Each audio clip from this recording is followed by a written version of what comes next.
வழியருகே விதைக்கப்பட்டவர்கள் வசனத்தை கேட்கிறவர்களாய் இருக்கிறார்கள். நான் கேட்கிற வசனத்தை நான் மதிக்கலைன்னு எங்களை பறவை ரெடியா இருக்கு. இது மிதி உண்டதல்லவா? சாத்தான் என்னெல்லாம் கொண்டு வந்தான், ஆனா யோபுவை விட்டு எல்லாத்தையும் எடுத்தான். ஒன்ன மட்டும் எடுக்க முடியல. எது தெரியுமா? வசனத்தை. எனக்கு வேண்டிய ஆகாரத்தை பார்க்கிலும் உம்முடைய வார்த்தையை நான் காத்து கொண்டேன். சத்துரு கையில யோபுவை தூக்கி கொடுக்கிறார்.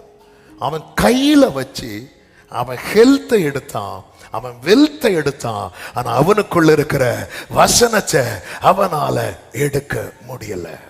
நீங்க சத்துருவின் கையிலேயே இருந்தாலும் நீங்க வசனத்தை மதிக்கிறவங்களா இருப்பீங்கன்னா அந்த வசனத்தை அந்த பறவையால எடுக்க முடியாது.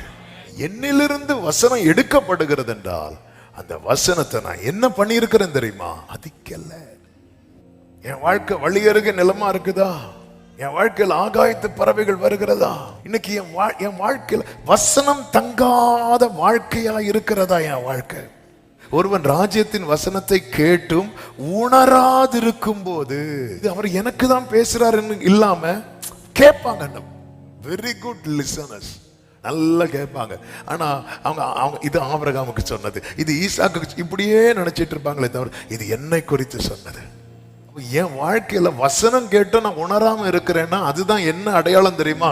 நான் வசனத்தை என்ன பண்றேன்? மிதிக்கிறேன். ஆனா நமக்கு இந்த வசனம் நம்மில் நிலைக்குமானால் ஒவ்வொரு பிரச்சனை வரும்போது அந்த வசனம் நம்மள ஓங்கி நிற்கும். ஒருவனுக்குள் வசனம் இருந்தால் அவன் பாவத்திலிருந்து விடுதலை பெறுவான். நான் நமக்கு விரோதமாய் பாவம் செய்யாதபடி உடைய வாக்கை என் இருதயத்தில் வைத்து வைத்து நான் வசனம் கேட்டோம், என்னால பாவத்தை விட முடியலன்னு அந்த வசனம் என்னில் தங்கவில்லை என்று அர்த்தம். வசனம் ஒருவனுக்குள்ள இருந்தால் அவனுக்கு துக்கத்திலிருந்து விடுதலை கிடைக்கும். வசனம் ஒருவனுக்குள்ள இருந்தா பயத்திலிருந்து விடுதலை கிடைக்கும். வசனம் நமக்குள்ள இருந்தா பிசாசின் தந்திரங்களிலிருந்து விடுதலை. உங்களில் ஒருவன் காட்டி கொடுப்பான் என்று சொல்லும் போது யூதாஸ் உணரவே இல்லை. யூதாஸ் அழுததுக்கும் பேதுரு அழுததுக்கும் வித்தியாசம் என்னவென்றால், பேதுரு அழுதது வசனத்தை நினைச்சு, யூதாஸ் அழுதது சம்பவித்ததை நினைத்து.